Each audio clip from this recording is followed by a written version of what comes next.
You ask Tiger to solve. This deals with linear equations with one unknown. The final result is x equals -9/4. Let's solve it step by step. Simplify the expression. Break up the fraction. Find the greatest common factor of the numerator and denominator. Factor out and cancel the greatest common factor. Group all constants on the right side of the equation. Add 2 to both sides.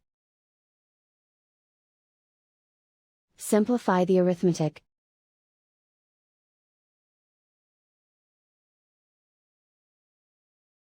Isolate the x. Multiply both sides by inverse fraction 3/-4.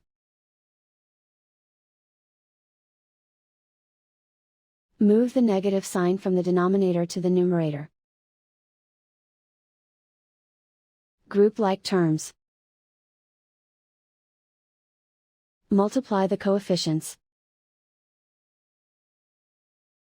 Simplify the arithmetic.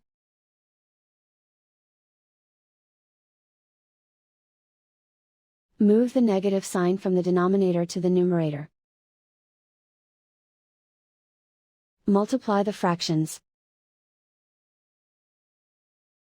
Simplify the arithmetic. And so the final result is x equals -9/4.